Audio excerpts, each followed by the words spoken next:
Kaya nandito tayo sa northbound 605 bago mag 210. At meron tayong makinang lumipad paabante.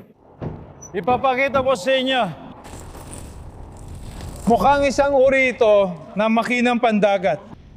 Mukhang pinrena ng lalaki at dumiretso ito at bumutas sa kahon. Ipapakita ko sa inyo. Kaya siguro, nakalagay ito dito at nabasag ang brace, tapos lumipad, paabante.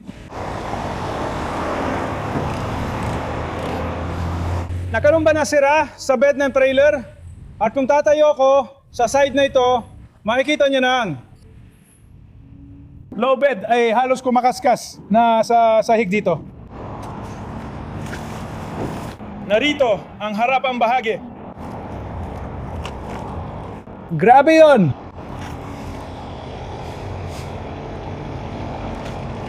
Maganda naman ang trabaho ko, di ba? Oo, nakastrap na lahat. Gusto ko lang gumalaw. Ayos na ako dito pero mabagal talaga. Mga 58 milya ito. Oo, kaya ako. Ibig ko sabihin, kaya ko naman pero... Oo. May sasakyan bang sumingit tapos bigla kang promeno? Oo. Hindi naman malakas. Mga 20% lang. Hindi 4 na po. Sige, hindi naman 4 na po. At pagkatapos, parang may nararamdaman akong mali. Pakiramdam mo ba parang biro lang? Parang may nagtulak sa akin. Tinulak ako sa likod. Hindi mabilis. Mabagal lang. Kasi mabagal na. Kita mo, wag mo hawakan ng harap. Oo, pakiusap. Wag mo muna ako hawakan. Sandali. Dapat pinisil ang preno sa harap. Mas... hello?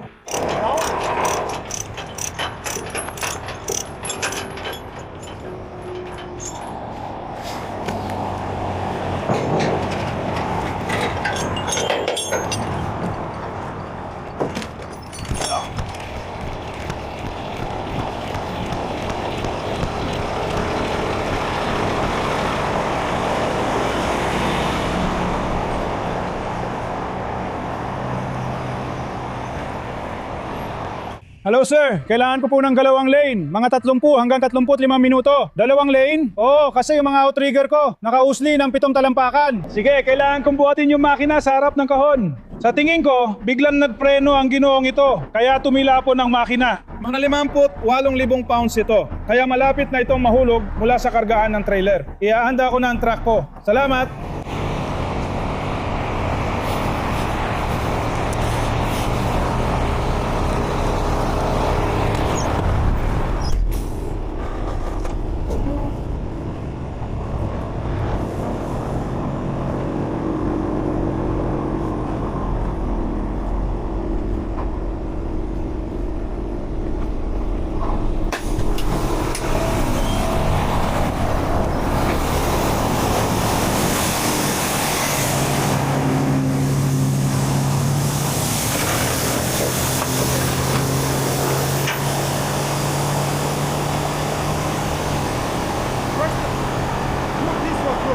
Oo, kasi tutulak natin papalik dito. Di ba? Gusto mo ba na yung makina ay manatili sa pwesto? Sige, iaangat ko yung makina habang inaalis ko siya. Umabante ka, itataas ko ito at babalansahin natin kung saan mo gusto, doon natin ilalagay.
Ang makina nito ay tumitimbang ng 58,000 libra.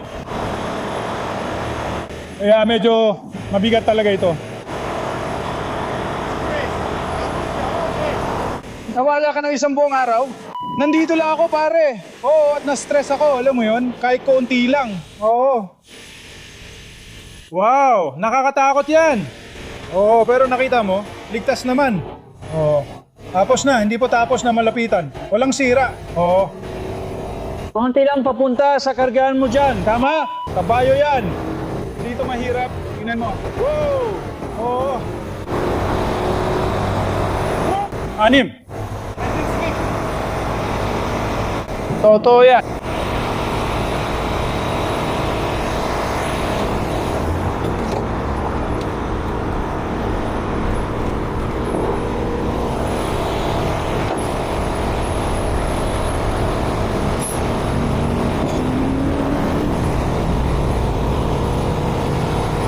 Sige, ilipat ko lahat. Gusto mo ba itong ilipat? Oo, ilipat natin. Paatras ba o ihahagis?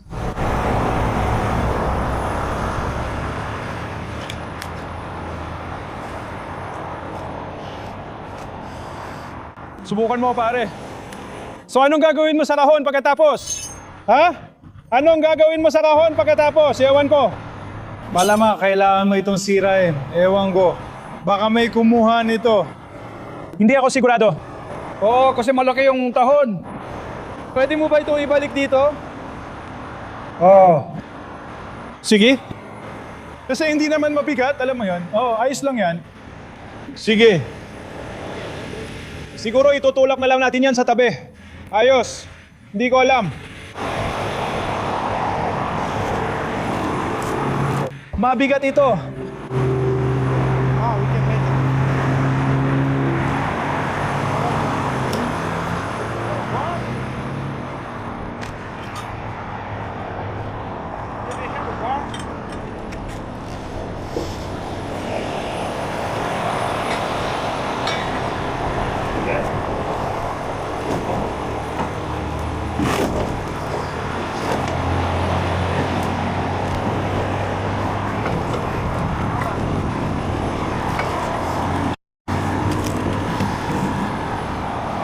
Sa kabila. Uy, mahal kita. Mahal kita.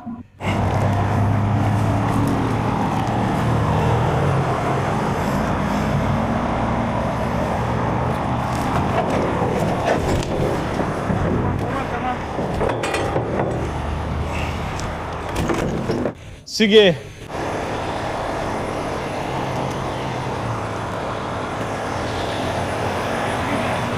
Okay.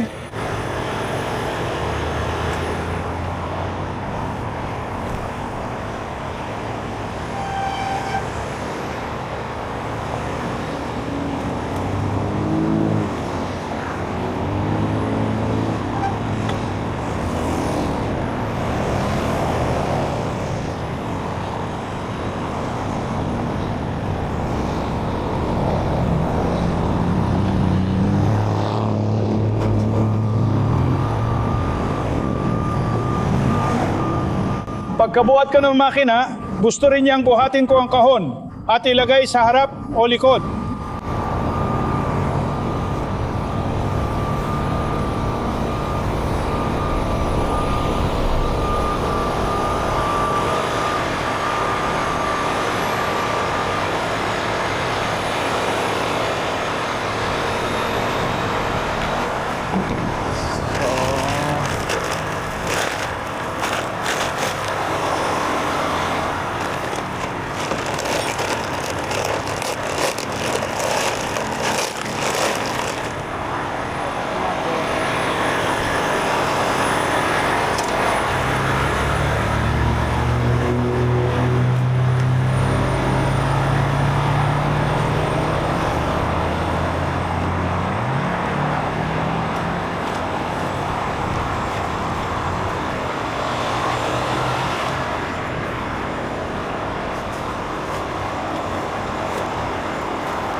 Anong nangyari?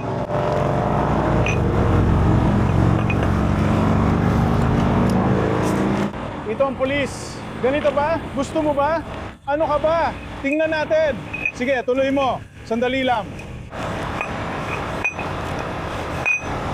Sandali lang. Mukhang natanggal ang pin, ano? May ballpen dyan. Nasaan ang ballpen? Sige na nga. Oo, ayos yan. Oh, perfecto.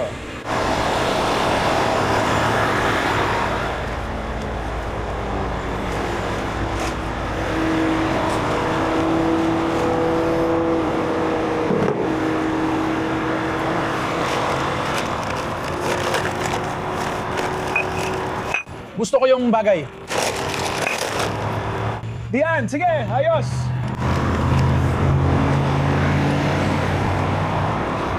Nandiyan ang trooper. Anong nangyari? Ginawa ba nila ito? Wala, di ko alam. Oh, hindi, wala. Tinanong lang niya kung gaano katagal kailangan ko.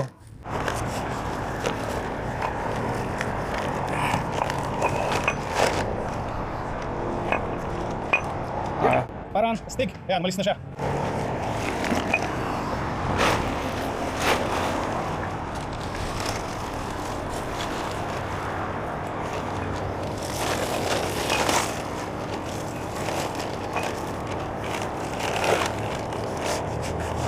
Ano gagawin sa kaon na to? Anong nangyari? Paano ilalagay? Ito, Kaon? Hindi, yung isa. Sa tingin ko, hindi nila gagawin. Sa tingin ko, kapag naangat na natin, ilalagay ko ito sa harap o likod. Tingnan natin. Siguraduhin muna natin para makagalaw ka na. Nilagay mo sa trailer ng truck ko. Sige. Oh, yahat na ito.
Oh, ito yung nasa gilid. Oh, tara na.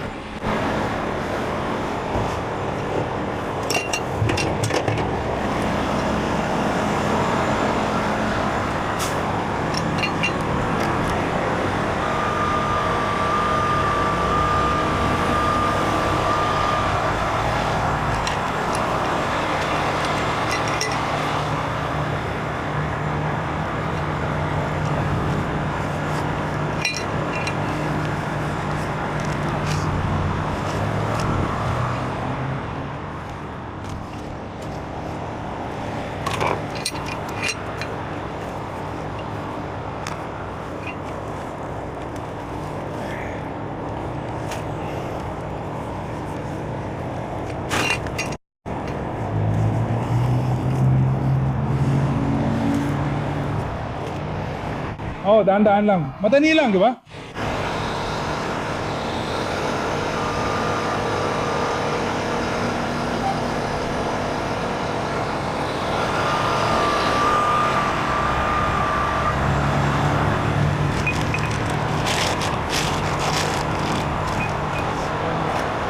Tingnan natin ulit sa baba. Sige. Ligtas ang lahat. Kita mo?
Gusto mo ba dito sa likod?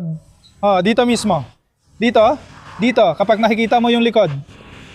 Kita mo, parang ayos na. Sige, umusad ka pa, tapos papahintuin kita. Sige.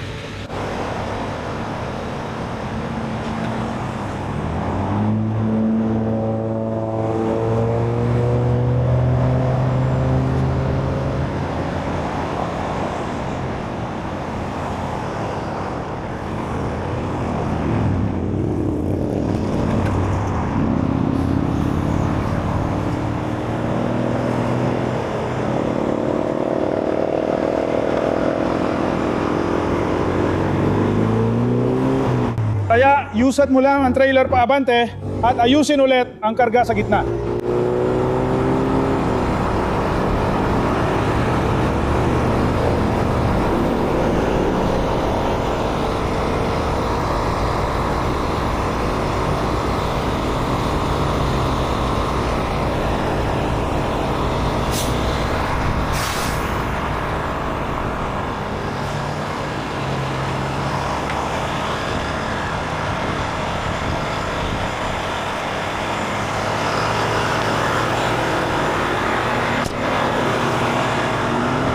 Gusto mo bang tingnan ulit?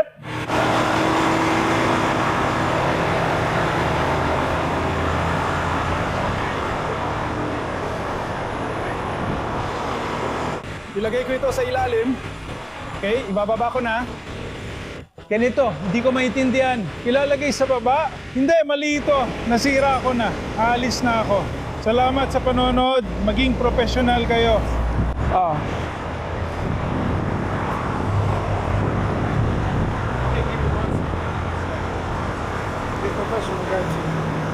Gusto mo ba nito? Siya ang nagluto para hay. Hello? Salamat. Yeah.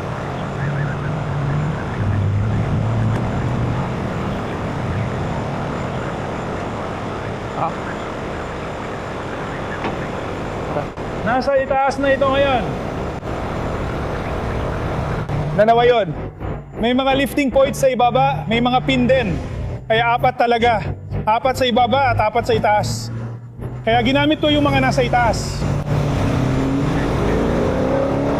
Oo, nasa ere na ito. Handa na ni Baba. Hindi. Siyempre hindi. Tinutukoy mo ba ang die o ang pin? Hindi. Nasa ere ito.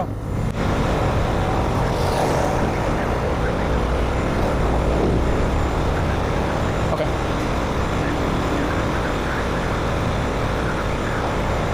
Oh, kaya naglalagay kami ng ilang piraso ng kahoy sa ilalim ng die. Tapos lilipat kami sa kabilang direksyon. At pagkatapos ay lilipat ulit kami sa kabila.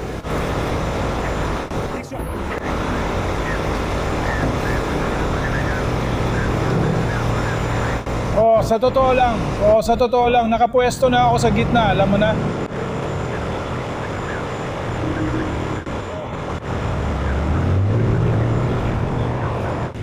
Ginamit niya talaga ang ilang kadena sa kahonon. Sa tingin ko ang nangyari ay sinabi niya na may sumingit sa kanya. Kaya inapakan niya ang preno at naging dahilan para ang makina o mukhang makina o hindi ako sigurado kung ano yon, pero sa palagay ko, lumipad yon, paabante at bumagsak sa lapag ng trailer niya. Kaya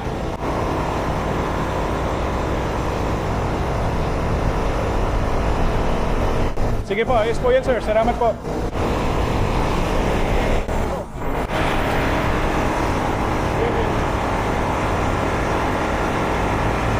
Sa madaling salita, habang inilalagay ang mga biga.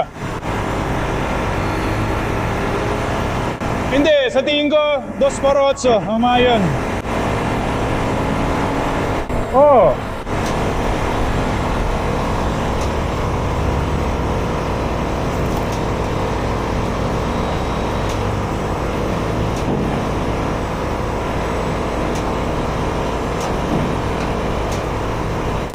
Kasi dahil nakalapat sa lapag ng trailer, mas kaya nitong buhatin ng bigat sa mga biga.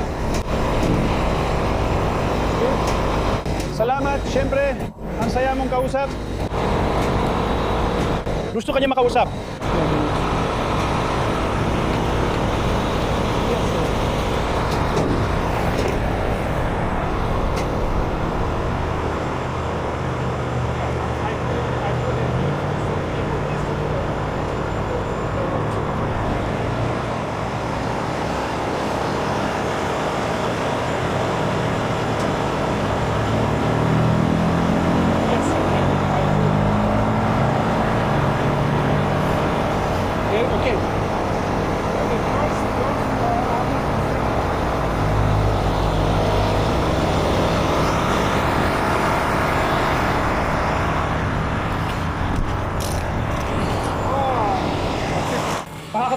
yata ang gamit mong sukat, di ba?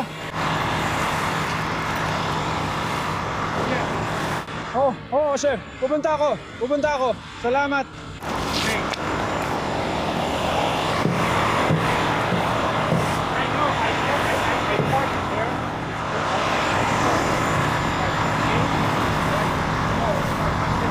Gusto mo ba ng mas maraming pera? Oo.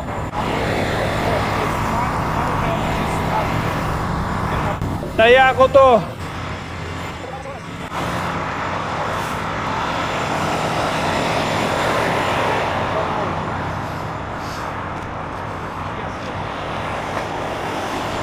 Sir?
Nandito. Parang alas 4 na.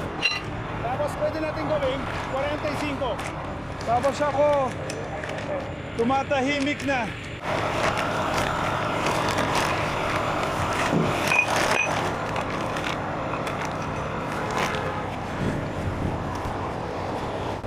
Sige. Sinusubukan ko.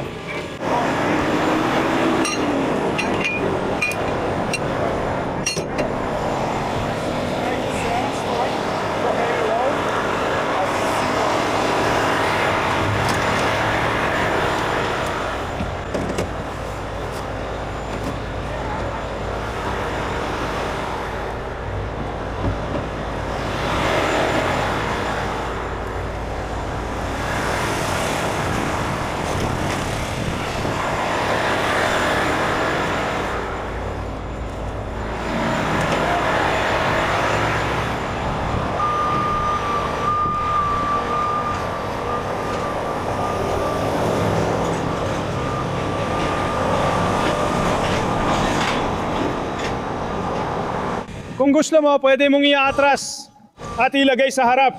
Ibaba mo ito, tapos ilagay mo sa harap. Yun lang. Ilalagay natin Hindi. Ito. Kita mo ito ang piraso ng kahoy. Ilagay mo sa unahan. Gusto mo gawin yun? Yun. Kapag nagsasalita ka, yun lang. Baka masikot lang ha? Palaga. Alam mo yun? Ibig sabihin nun sa loob. Alam mo, gusto mo umikot? Ano sa tingin mo? Kahit ano. Hello? Gusto mo ba paikutin ko? Iniisip ko, umatras ka, tapos itutulak natin para makaalis sa kalsada. Kung gusto mong buhatin ko, sige, pero hindi na. Iniisip ko kasi, alam mo yung nakatagilid siya? Kapag itinulak natin, babagsak siya sa bed ng trailer mo at itutulak natin papunta doon. Tama? Umatras na ako. Yung truck ko.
Sa tingin ko, oo. Hindi ako sigurado. Sa tingin ko, oo.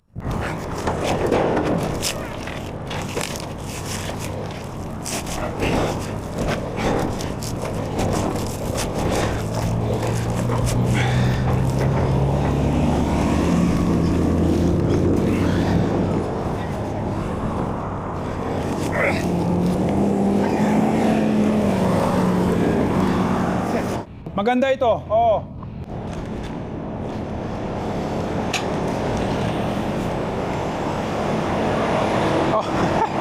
Oh. Uy, naitulak natin ito.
Sino mababayad? Ikaw or broker mo? Broker. Broker. Oh, sige, kontakin mo siya. Nasa iyo na lahat ng impormasyon. Tawagan mo ang 828-32. Siya ang manager ko, pare. Sige, double check ko ang numero. Oo. At Santa Santino, tawadan mo ako. Ako ang amo ng anak kong babae. Alam mo na.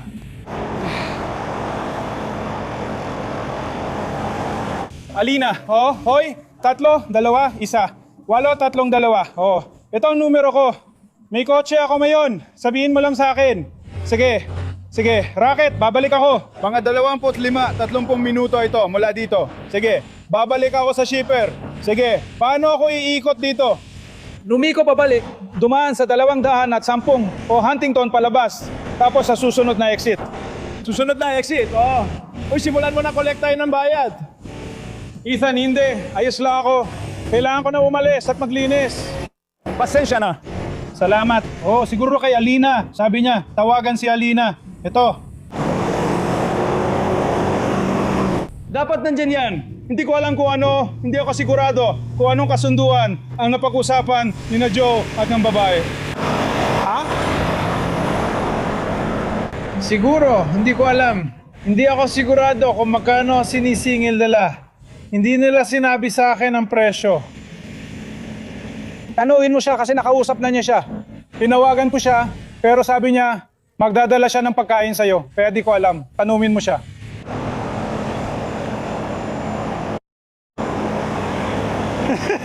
Sige, gago, kukunin ko na yung truck ko kasi kailangan ko na tigilan ng pagharang sa linya.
Sorry Angie, napindot ko yung phone ko.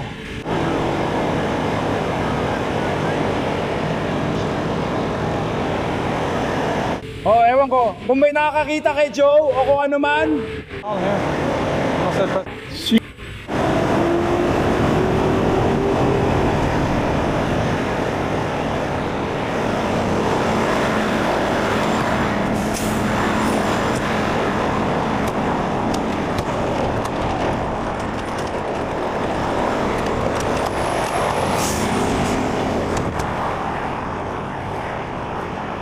Ayos na, ilalayo ko lang truck ko.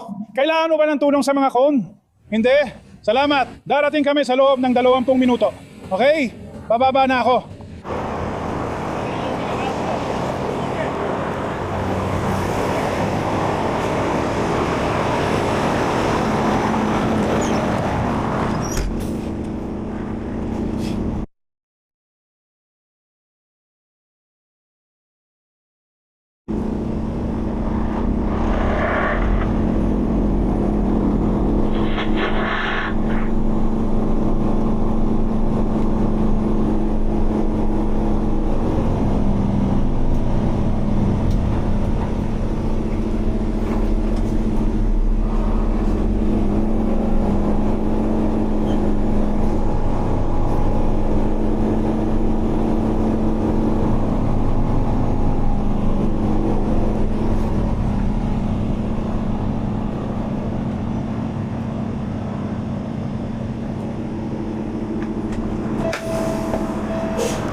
Anong pangalan?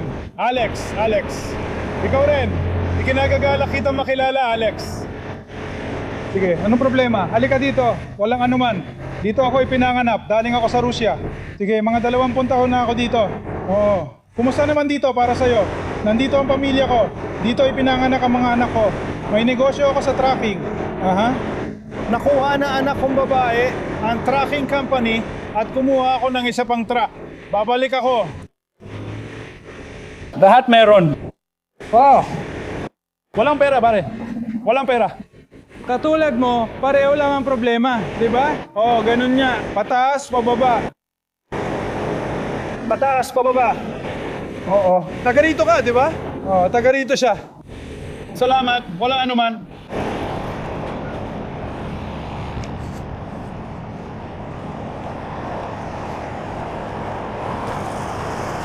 Ibalik ang makina sa lapak ng trailer. Nasa gitna. Hindi na nakausog ang karga. At nandito na ang kahon. Sa ganitong paraan, hindi na iiwan ang gamit sa kalsada. Lilinisin ng driver ang kalat, itatabi ang mga strap, lalagyan ulit ng strap ang kahon, at ikakadena ang makina. Salamat sa panonood. Paalam.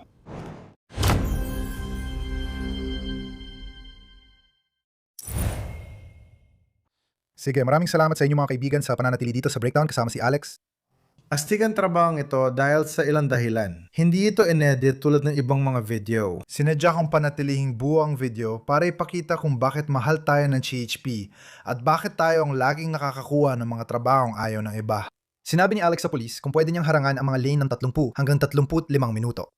Kaya nilaging ko ng bilog yung parte na parang alas 3:33 yata yon at natapos siya ng alas 4:05. Para sa akin, nakakabilib na mula sa pagmamaneho, pag-setup ng track, outriggers, boom, rigging, paglalagay at pagtulak ng box, hanggang pag-alis ng track na tapos lahat sa wala pang 35 minuto. Para sa trabaho, si Alex na ang magpapaliwanag kung bakit niya pinili ang rigging ng makinang ito. Yung makinang yun ay isang marine engine na alam mo na halos lumipad palabas ng crate box. Literal talaga, oh. Kaya sang-ayon ako sa driver na dapat sana sa loob ay may strap o kahit anong mekanismo na magpapanatili sa makina sa pwesto kahit na biglang preno. Walang laman ang kahon ng pumasok ka. Wala rin akong nakitang strap. Brace lang talaga yan. Dalawang malalaking mga 8x8 lang ang sumusuporta sa makina. Yun lang. Yung mga mahinang strap lang nakasama sa shipping mula China, yung mga orange, alam mo na, yung 1 pulgada lang ang lapad. Kaya kung susubukan mong pigilan ng 58,000 pound na makina gamit lang maliit na strap, siguradong lilipad yon dahil sa inertia. At yun ang nangyari. Buti na lang para sa kanya, nasa die pa rin yun. Kaya yung makina ay nasa maliit na die na sakto para sa rigging process na may 4 na pin sa taas.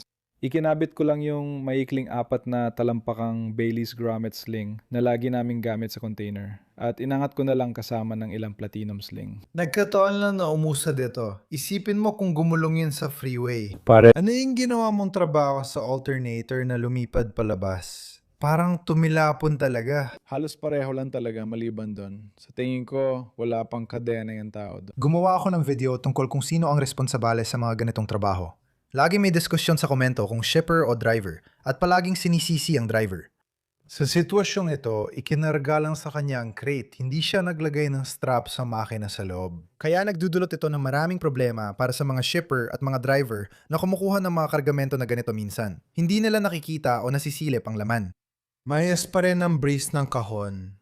Kasi buo pa ang kahon. Oo, yung kahon, yung harapang bahagi lang kung saan nandun ang makina. Yung harapang bahagi lang kung saan literal na lumipad palabas ang makina. Yun lang talagang lumipad palabas. Sa tingin ko, pwede sanang naging sakuna yon. Nakita ko rin yung pulis na humatras ka ng truck. Hindi na siya nagtagal doon. Nagalok kang tumulong sa cones pero tumanggi siya. Nang umalis ka na, nakita ka sa salamin na bigla siyang umalis. Kaya astig talaga ang trabahong CHP. Maganda lagi ang komunikasyon at samahan natin sa kanila. Pag nandyan tayo, parang ayos, nandito na ang pepes. Tapos, relax sila sa kotse, bukas ang AC, at tayo nang bahala sa trabaho. Natulungan mo rin si Alex doon. Oh, hindi naman sinasadya. Tumutulong din siya sa isa pang TC na mga 1 milya lang ang layo. Kaya nakita ko talaga siya. 1 milya, medyo malapit lang. Meron din kaming ganun parang lobo, nakuha rin namin yun. Tama, mata ng agila. Hindi ko siya nakita agad pero malamang nasa 750 talampakan ang layo niya. Nakita ko rin siya. Tinawagan ko ang dispatch at agad siyang bumalik matapos ayusin ang papeles niya. Gaano mo kabigat tingin yung bakanting kahon? Habang nagvi-video ako, pinag-uusapan niya gamitin ng boom para ibalik sa plataforma ng trailer. Pero sabi mo, itutulak na lang. Oo. Tapos sabi ko, Ha? Imposible, hindi nila magagawa yon. ibig ko sabihin, ang mismong pambalot ay plywood lang. Kung tatanungin mo ako, siguro mga 300 pounds na kasama ng kahoy at iba pang materyales. Magaling, ibig sabihin malakas talaga yung taong yun. Malakas talaga yung taong yan. Nakita ko siya pero may duda rin siya. Pero mabilis ang naging pag-iisip niya para maisalba yon. Hindi ko alam kung gaano karaming oras ang natipid nyo sa ginawa niyang diskarte. Kasi walang lift points yung kahon na yun. Oo, wala nga. Sa tingin ko, akala ko, kailangan yung gumamit ng foundry hook at medyo alanganing buhatin yon. Kasi minsan, sobrang paggamit ng rotator sa simpleng gawain. Sa pagkakataong ito, gamit lang talaga ang brute strength, physical na lakas. Yung isa, literal na tinutulak lang namin palayo. At kapag kailangan naming igulong, literal na kalahati lang ng bigat ang binubuhat. Alam mo yon, nakatagilid na kasi. Kaya hindi ganoon kabigat. Pagkaikot mo, babagsak na siya sa ibabaw ng low bed doon. At ayusin mo na lang siya sa pwesto. Ayos lang, basta magandang resulta. Sana nagustuhan nyo ang mabilis at simpleng video. I-comment nyo kung anong tingin nyo sa bilis at pagiging epesyente niya. Peace!